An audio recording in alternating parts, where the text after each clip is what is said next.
Welcome, welcome. We are finishing today the 23rd of Kislev, which is my youngest son's birthday.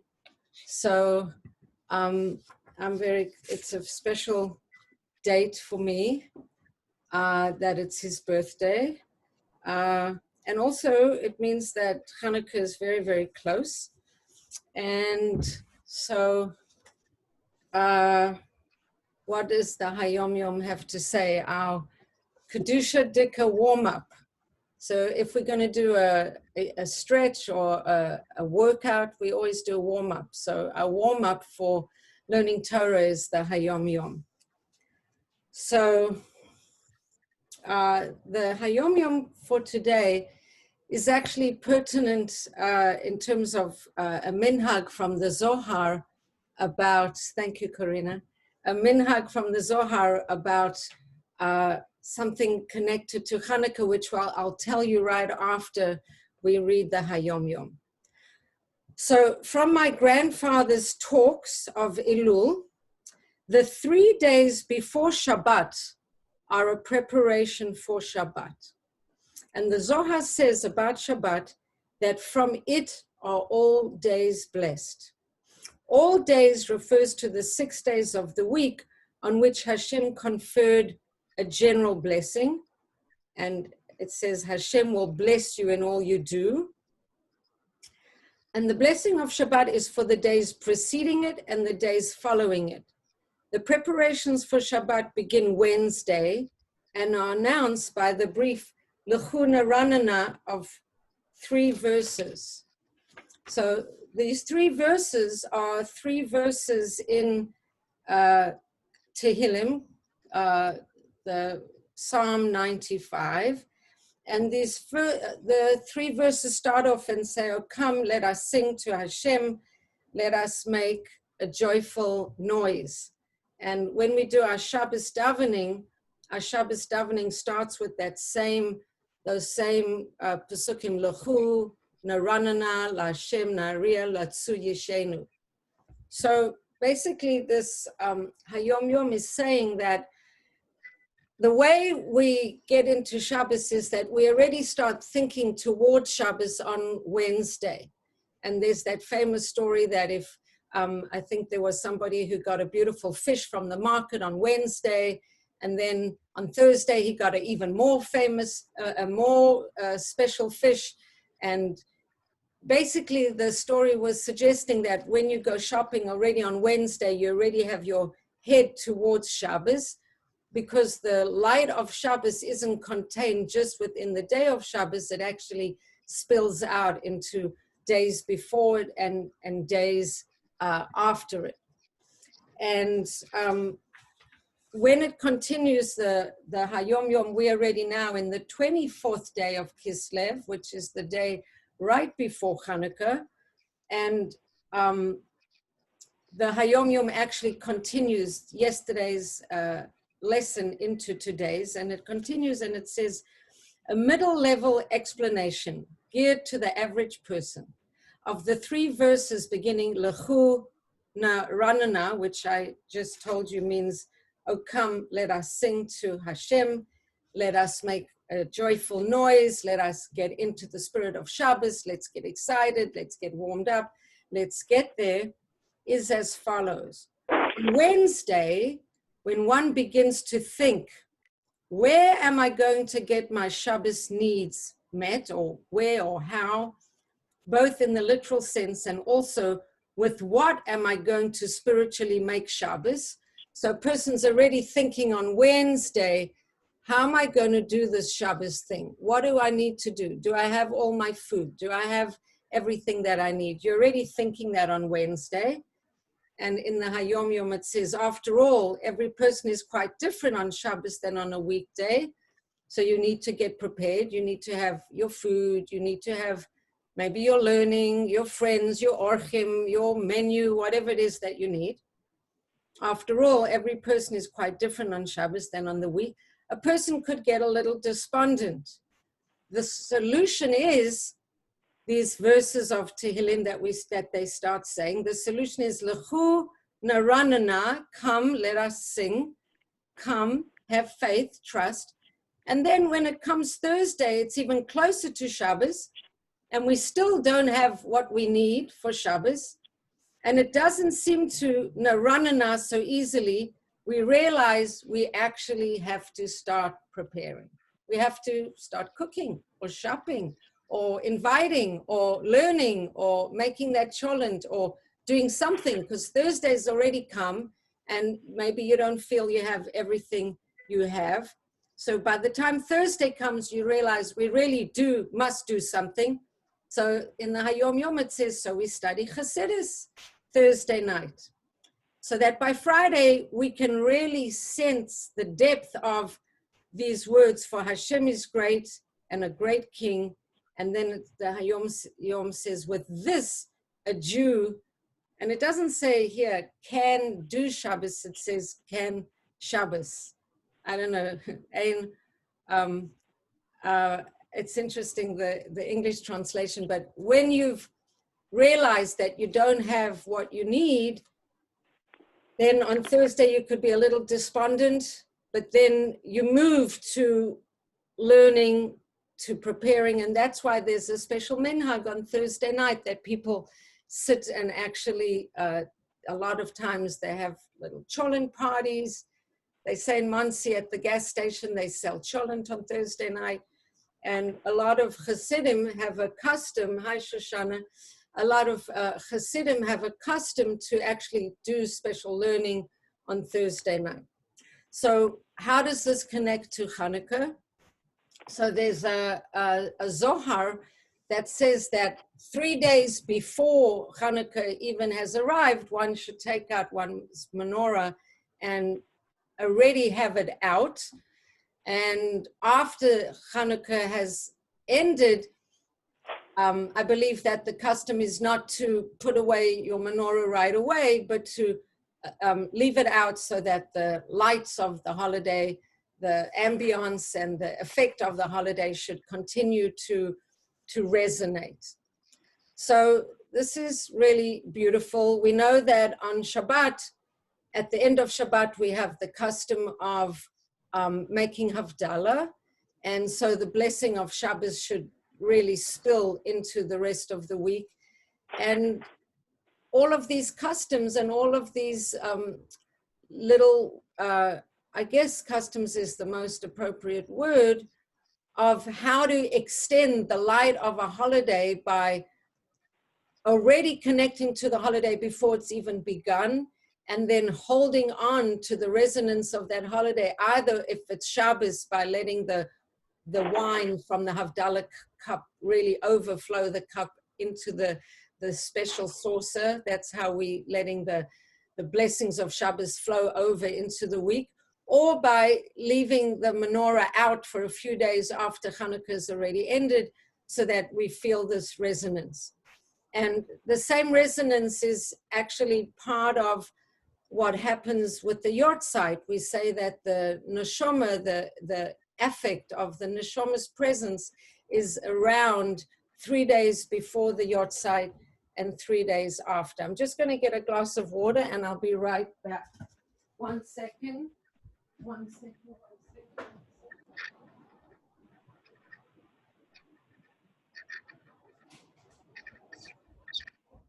All right, I'm right back. So that's the Hayom Yom, just telling us about the value of preparing for a holiday and the resonance of the holiday being present and available before the holiday starts and after the holiday is over. So the only person's face I can see is Susan, and she's in the dark. So, and Olivia's there. I know I got a little excuse note from Olivia before the class started, but oh, there's Ilana. That's nice. Thank you. It's nice to see a few faces. Okay, Baruch atah Adonai Eloheinu melech haolam she'akol nivaro. Okay, thank you. So I do know that you're there. Good. Okay, so moving right along. So we're coming into, into Parshas Vayeishev, and all of the Parshiot in Chumash Bereshis are so full of archetypal stories that are so powerful. It's such beautiful Parshiot to learn, because each one, the Parshas are full of characters that we can really relate to, and stories that we can relate to, and there's so much to discuss and so much to learn and so much to say about all of the stories and the messages and so many things we can learn. So we'll just start off the Parsha and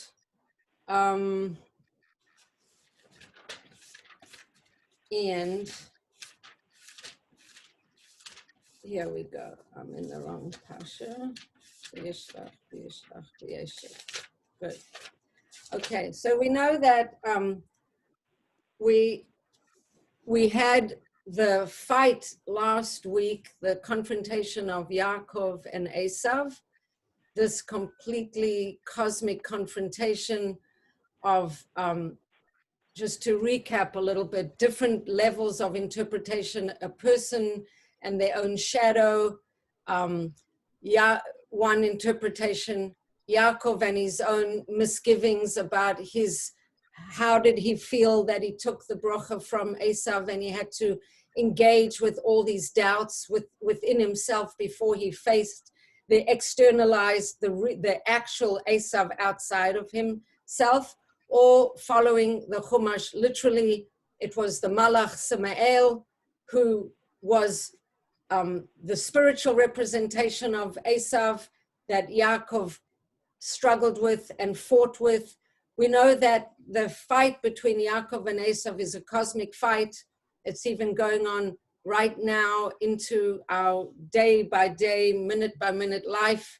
We have big political things going on right now.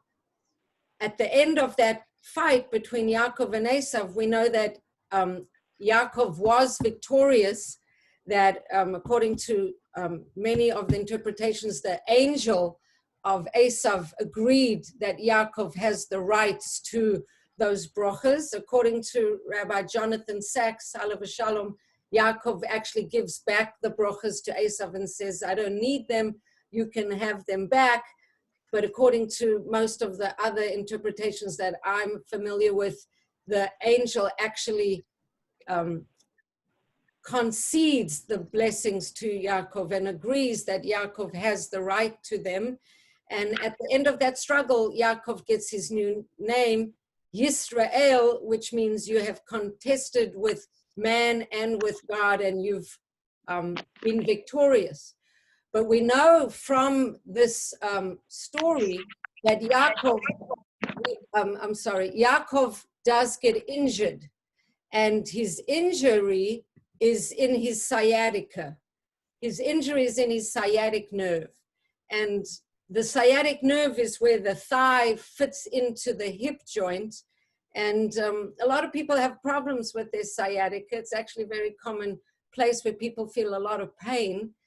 Cosmically speaking, our sages tell us that that point of injury of the sciatica nerve, the place where the thigh fits into the hip joint, cosmically maps out in terms of time and is Tisha B'Av, which is a whole thing in itself, how the body can map onto a calendar. But that's our weak point, where Yaakov was injured from his encounter with Esav, which is a point where Yaakov will always have a weakness to Esav in that sciatica point, the Gid HaNesher, and it manifests as a weakness in time, being Tisha B'Av. But nevertheless, he limps off away from that encounter, but he was victorious. Then Amaforshim tell us that the sun rises and heals him from his injury. So he meets with Esav, he vanquished the angel, he's whole, he's complete, and then he moves on and he settles he settles in the land of Canaan, and then it starts telling us about his children, and we move now beautifully into the story of Yosef. And I just said to you, today was my son's birthday, and of course his name is Yosef because he was born right as we come into this parsha. So we've been dealing with Yaakov and Esav, and a couple more things I want to say about Yaakov just before we go on. Yaakov is a really interesting character, as I started to mention last week, in that we called the Bnei Israel, but not because Yaakov had an easy life, a life that wasn't full of struggle. Every single thing that Yaakov goes through is struggle. He's, in terms of the first seed of his father, he's the firstborn, but he doesn't retain the firstborn rights because his brother, because they're twins, his brother was born first. He has to fight for the birthright. He has to fight with Lavan. He has to fight with Esav. He's continually fighting and struggling, and yet he's the epitome of someone that we can emulate, because through his struggle, he is victorious. So that's Yaakov. Now we're coming into Yosef, and we learn that Yosef was a shepherd. Actually, it says Yosef was the age of 17 years, and my Yosef turned 17 today. So Yosef was 17 years old. He was a shepherd. He was a youth, and he used to spend time with the sons of Bilhah and the sons of Zilpah. And Yosef would bring Lashon Hora to his father about how the brothers who were the sons of Leah were treating the sons of the maidservants Bilhah and Zilpah. Not such a good habit to speak Lashon Hora about your stepbrothers.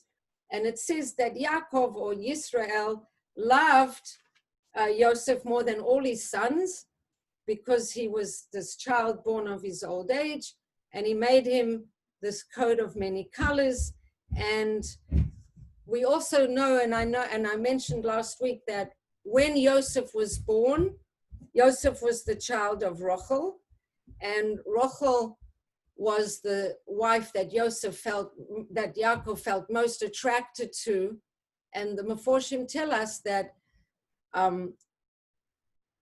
there's an inner aspect and an outer aspect. So Rachel was the aspect that Yosef was most attracted to externally, but internally there's a inner connection with Rachel, and he ends up being buried and lying eternally together with Leah, in the Marat HaMachpelah. Nevertheless, the children of Leah don't get on with Yosef at all, and because Yaakov had 4 wives, right? He wanted to marry Rachel, but Rachel's father switched in Leah. So he married Rachel and Leah, and Rachel had a maidservant, Bilhah, and Leah had a maidservant, Zilpah. So all of them had children. So now there's not so much, the children of Leah are not so, let's say, they were condescending and not so polite to the children of Bilhah and Zilpah. And Yosef brings this news back to his father. In addition to that, he's a dreamer, right? We spoke about Kislev being this time of dreams, secrets, all the potential and the power of dreams. So Yosef is a dreamer.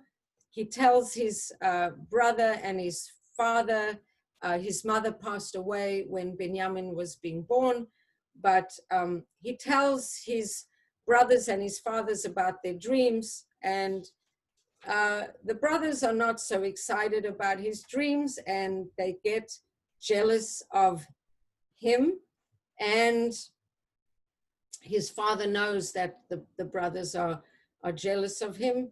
And I just wanted to say one thing before we move on. When Yaakov was living with Lavan, when Yosef was born, Yaakov felt that he now had his successor, and he had what he needed spiritually to return to Canaan and face Esau. He was waiting. All the boys that were born to him, he didn't feel that any of them had what he needed them to have, so that he could face Esau and kind of go back to Canaan. But when Joseph was born, he felt that Joseph was really his spiritual heir. And with Joseph, he had someone who could continue his path in life in the way that he wanted it to be represented. So now I'm going to share my screen, because this is the part that I would like to share with you inside. If you don't mind to read with me, we're going to share this part inside. So it says that the brothers of Joseph went to pasture their father's flocks in Shechem. So Rashi tells us that they didn't just go to pasture the flocks in Shechem.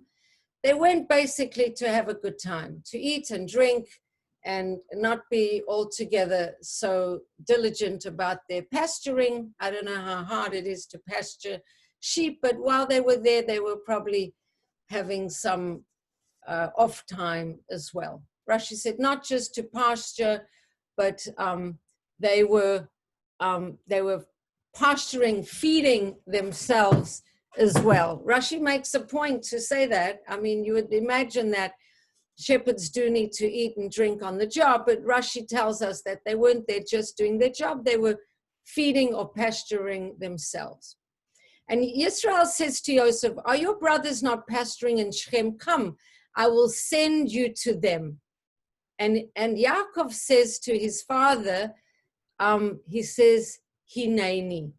Now, I'm sure you know that there's a beautiful organization that was started by Esther Jungreis called Hineni. Now, Hineni is this message of, here I am. I'm ready to do what you need me to do. It's a beautiful name for an organization, Hineni. I also said that when Adam and Chava had eaten from the tree in Gan Eden, and Hashem was looking for Adam, and he said, where are you, Ayeka? He was really wishing that Adam would just say, Hineni, here I am. But instead, Adam, was hiding. And then when Hashem found him, because of course Hashem, it's not so fair playing hide and seek with Hashem. He always knows where you are. When he found Adam and he asked him what he's doing, Adam started making excuses, talking about, my wife, she made me do whatever I did. But if Hashem is looking for you, the best thing you could say is Hineni, right? So Yaakov, Yisrael says to Yosef, I want you, will you go? And he says, here I am. And Hineni, I'm ready to go. And Rashi says it's an expression of modesty and eagerness. He went with alacrity to fulfill his father's command, although he knew that his brothers hated him. Now, Shechem wasn't so close to where they were, and his father basically is saying, I want you to go check up on your brothers, maybe bring them some extra food. But Yosef knows that his brothers don't like him. And then it says, and Yisrael said to him, go now and see to your brother's welfare and the welfare of the flocks, and bring me back word. So he sent him from the valley of Hebron, and he came to Shechem. Now, what happens next is really very, very beautiful. And even what's happening here, this is a very key story in the Parsha. And I don't know if anybody wants to read that Rashi, if you want to unmute yourself and read that Rashi, because it says he sent him from the valley of Hebron, and then he came to Shechem. Does somebody want to unmute themselves and read that? I remember learning this with Karina last year. But if anybody wants to read that in English, anybody? Anybody? Ilana? Susan? Karina? nobody seems to want to read.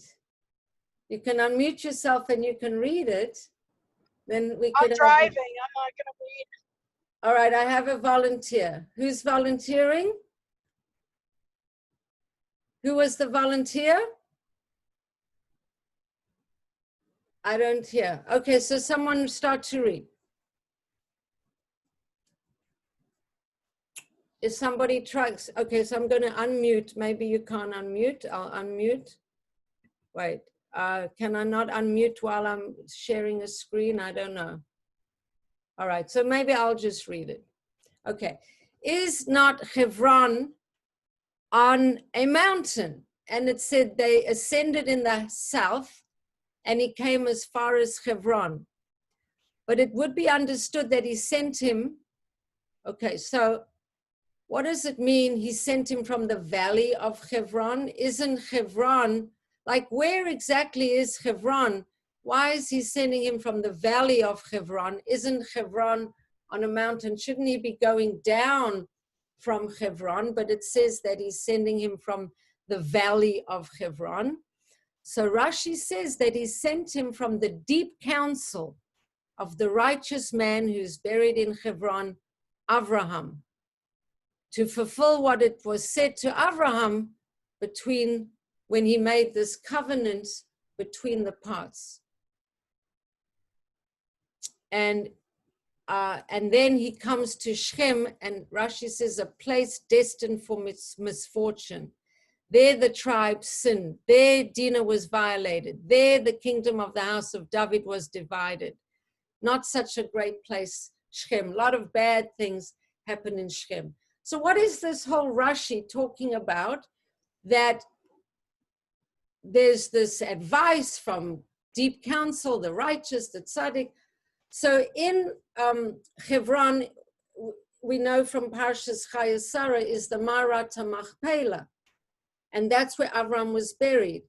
And Avram was told by Hashem that his descendants would be exiled, and they would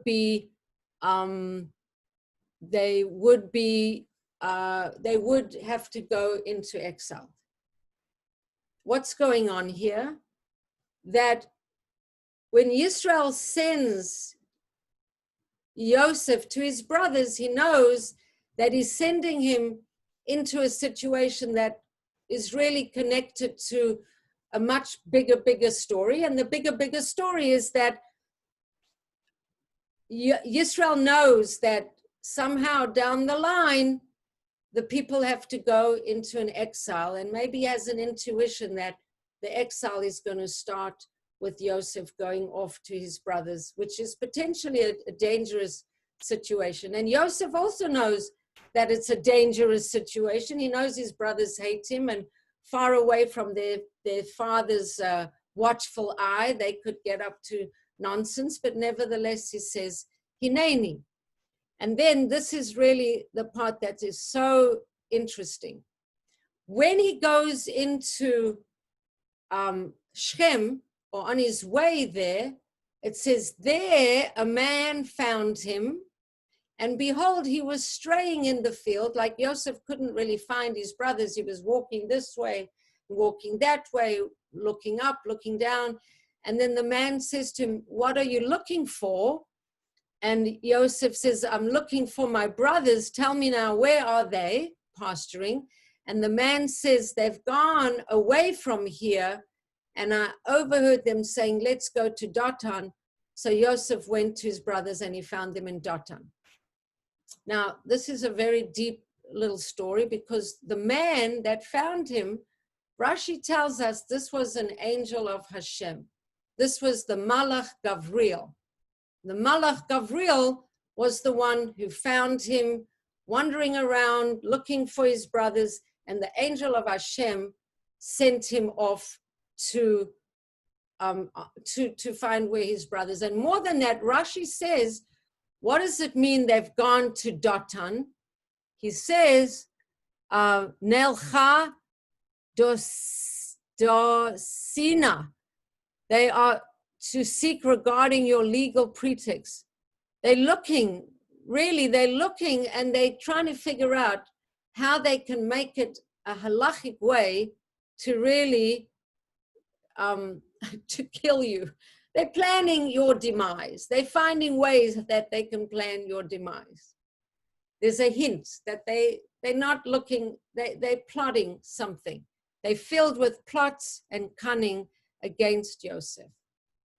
And Joseph at this point could say, you know, it's time to go home. I don't want to carry on with this horrible plan of going to see my brothers that they are planning against me. And one of the brothers, when Joseph came, said, look, the dream is coming. Now we've got a chance. Let us kill him and cast him into the pit. So I'm going to stop the screen share for a minute and give you a nice explanation or a commentary, or just talk about what's just happened for a minute. And I'm going to quote to you from this beautiful book that I often love to quote, written by my husband's cousin, Yaakov Nagen. And it's really an incredible story and an incredible moment that we, at this point, when Joseph goes to look for his brothers and he can't find his brothers. And suddenly an angel comes by and an angel helps him. And the angel basically sends him in the direction where he faces tremendous danger. But that angel was sent by Hashem because this was a plan that needed to unfold. The plan that needed to unfold is that Joseph would be somehow cast into a pit and then sent to Egypt. So I just want to read to you from Yaakov Nagen. Why does the Torah linger on this anecdote? What is it about an encounter with a nameless passerby that merits mention? The Torah could have admitted the episode and proceeded to just tell us how Joseph met his brothers. Well, we've already read the Rashi and we know it wasn't just a man, it was the angel Gabriel. So the Midrash says that the angel was God, was an angel of God. At a crucial crossroads in our life, the Midrash teaches us Hashem intervenes to actualize his plans. So now I'm not talking about Joseph and his brothers, I'm talking about us, that when we at crucial crossroads in our life, Hashem intervenes to actualize his plans. Thus, Joseph's meeting with the man is no chance encounter. It changes the course of history. He goes on to find his brothers who sell him off, paving the way for Yaakov's children to go down into Egypt. That, the Midrash says, is the will of God realized through his messenger whom he placed on Joseph's path. Now, this is where it gets even more interesting.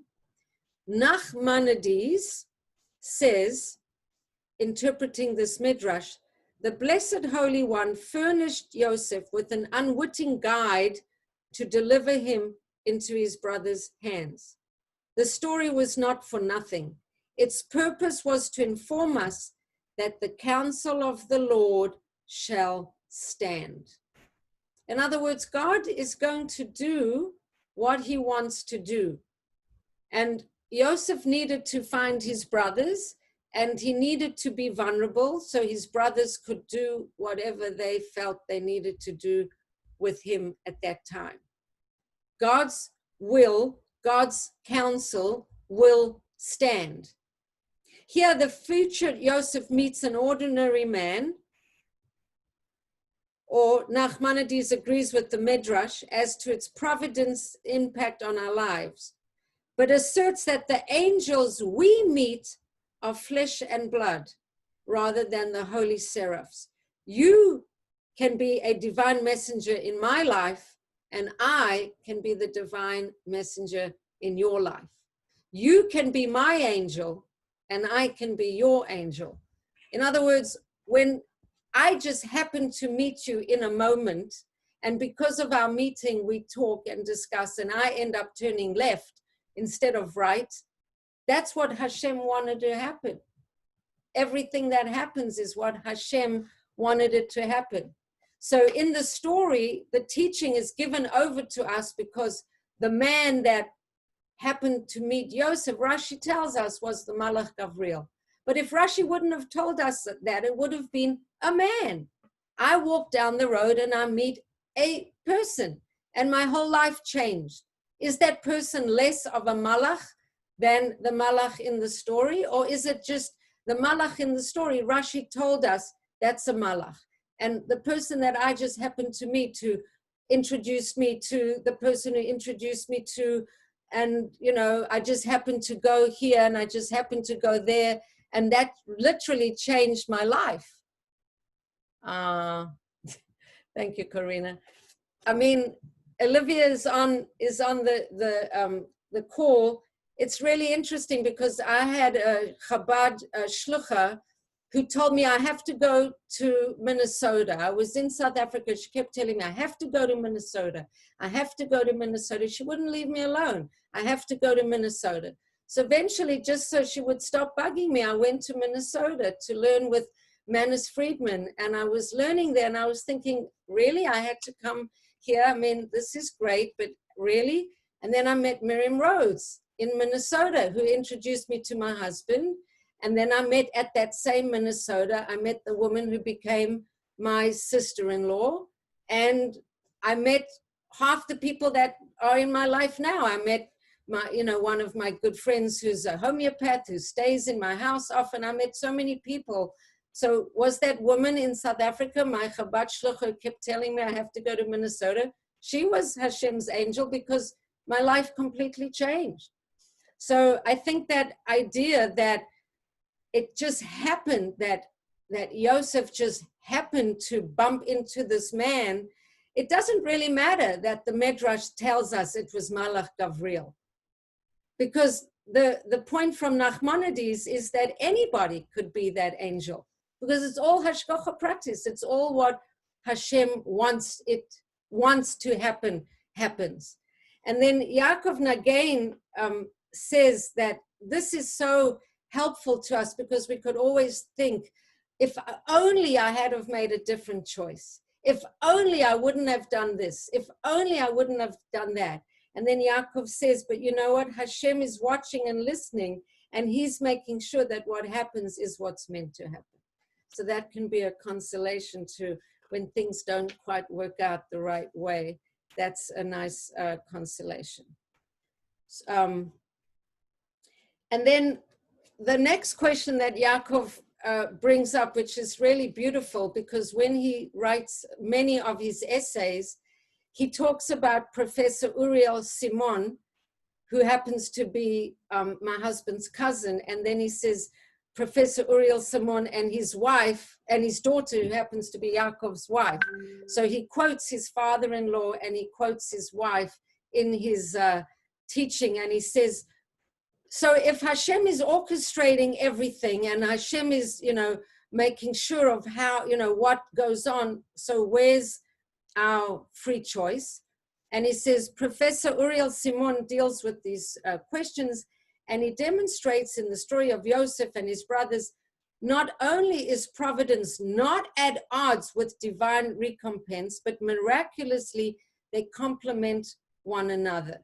Because there's a conception of miracle and deed. Miracles in life, meaning times of grace when a person receives divine direction, but those moments of divine direction remain meaningless if they divorce from human action. So what Yaakov is saying really is that there's this incredible blend of Hashem's guiding and Hashem orchestrating and putting malachim in our path on the one hand, and on the other hand, a person making the right choices based on who they are and how they rise to the occasion. So that's you know, we'll see in the next two stories that are in this parsha, and I better start to hurry up because I'm running out of time.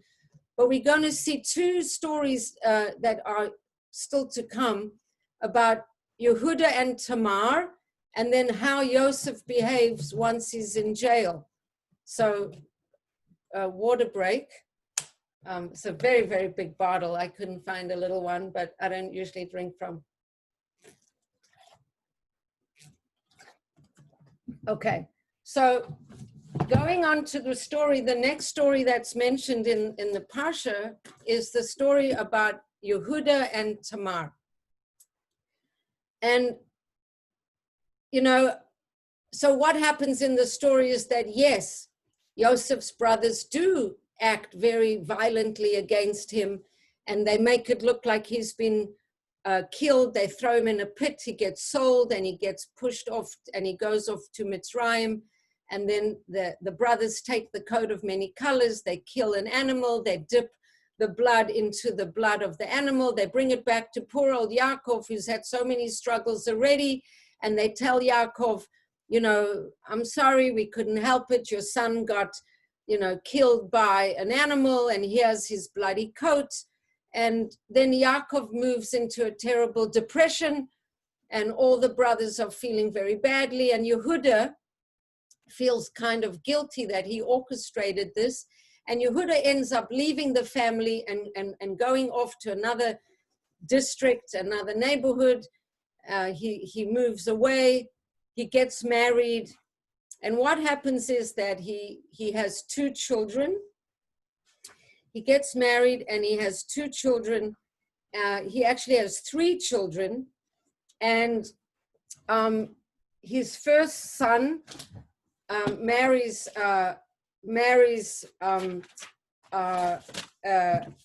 Tamar, and his first son, marries Tamar, and he behaves in a way that is not righteous, and Hashem punishes him and he dies. Actually, the Meforshim tell us that what he does that is not righteous is he wants his wife to stay beautiful, and he doesn't want her to get pregnant. So every time they have relations, he spills his seed, which is a huge sin, and he's punished. He does that because he wants his wife not to get pregnant. So he's punished and he dies. And the next brother is Onan, and he sins, and I believe in a similar way, he sins and he's also punished and he dies. And now there's the last brother, and I wrote down his name, Shalah.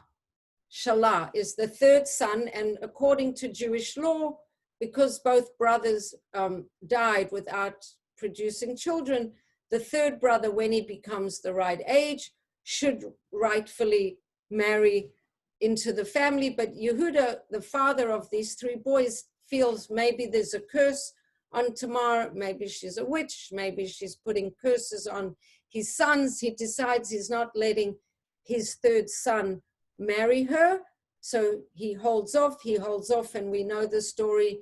Tamar is righteous, and she knows she's supposed to have children from this family, so she dresses up as a prostitute.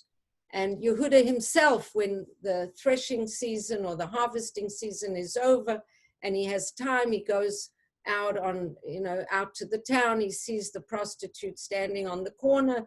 He has relations with her, not knowing it's his own daughter-in-law, and he gives her his ring, his cloak, and his staff. And then later on, when she becomes pregnant, he's very angry. He wants to punish her. He actually wants to burn her, which is hard for me to even say, but I guess was a custom at the time.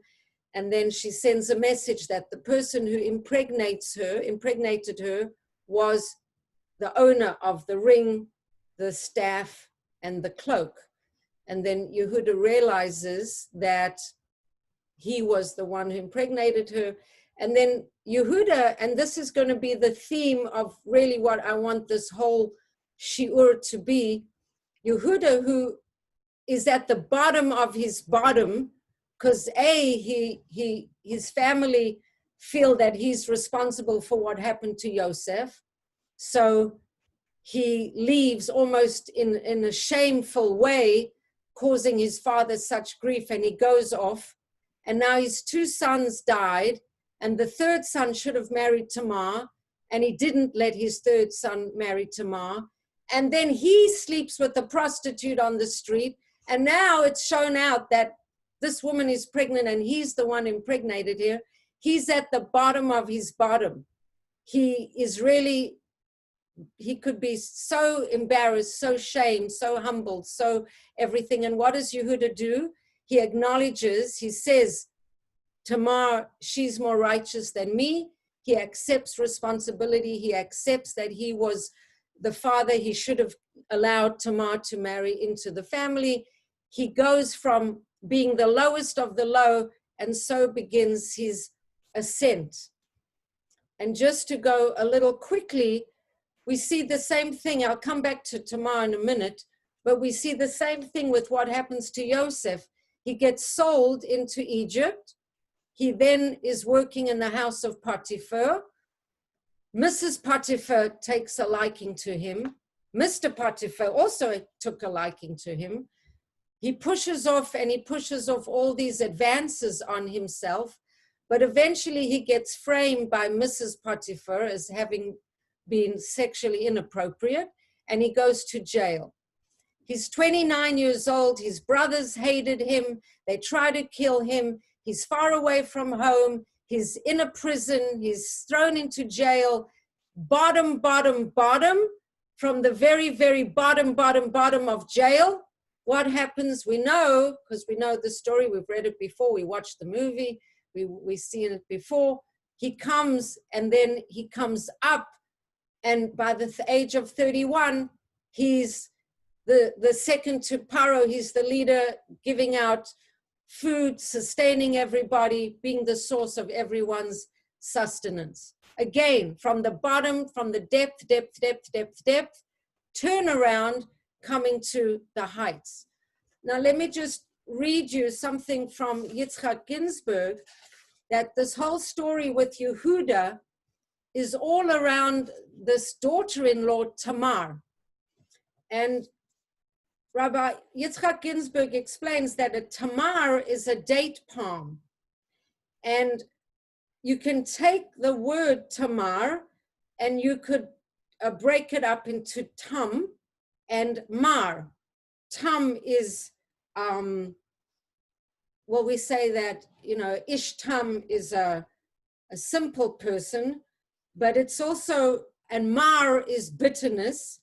So Rav Yitzchak Ginsburg says this alludes to the completion or the end of bitterness, like a date palm, which can turn an arid wilderness into a flowering oasis. Tamar knew how to exchange bitter for sweet. So we go from, so there's the idea of from Tam, the ending of the Mar, of the bitter. And then he speaks about the light of Mashiach, the sweet fruit that comes from bitterness, Tamar's level of Mashiach, which transforms darkness into light, bitter into sweet, because we know that from the story that Tamar actually is pregnant with 2 children from her engagement with Yehuda. And just like Rivka had Esav and Yaakov, twins, she has her 2 sons, and there's a correlation between that, and one of her sons becomes the lineage that feeds into the line of Mashiach. So there's again this idea of she looks like she's so shamed. She looks like she's going to be burnt for, behaving inappropriately. She dressed up as a prostitute, Kadesha, but in actual fact, she was the epitome of Kedusha, of holiness. And the idea of this turnaround. I've been talking a long time. I'll just briefly come into Chanukah, that it's the darkest time of the year. The days are short, the nights are long. And then the same idea, in the midst of the darkness, the holy light. In the midst of all the seeming craziness in the world, please God, Chanukah should bring this shining light of redemption. Now, just to speak, I have 4 minutes left. Just to speak about the lights of Chanukah, we know that when Hashem created the world, there was a light, an incredible, beautiful light that even preceded the creation of the sun and the moon and the stars. Yehi Or, right? In the beginning. Bereshis, bara, Elokim, es hashamayim ve'es haaretz. And it says, and the world was tohu and vohu, and there was darkness, there was, there was tohu and vohu, just nothingness and emptiness, and it was all dark. And Hashem said, Yehi Or, and there was light. And only later did he create the sun and the moon. So there was the spiritual light, and it was present in the world. And then Adam and Chava, right before Shabbos, they sinned, and Hashem allowed this light to stay in the world till the end of Shabbos. And there's a teaching that this world was present for 36 hours. I have to do the calculation again, how it lasted from the beginning of creation all the way through the 6 days. I have to just look back and figure that out. But we say that there was this special light present for 36 hours. And after the end of Shabbos, after Adam and Chava sinned, the light was taken away till the end of time. We have 36 lights in Chanukah, because the first day is Chanukah, we light 1, second day 2, third day 3. If we added it all up, we get 36 lights connected to the 36 tzaddikim, connected to these 36 hours that the special holy light was present in the world at the beginning of creation. With this light, it says, tzaddikim can see from the one end of the world to the other.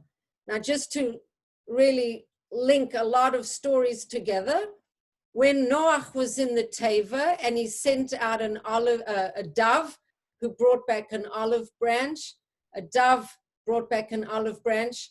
is a teaching that Noach used that olive to make olive oil.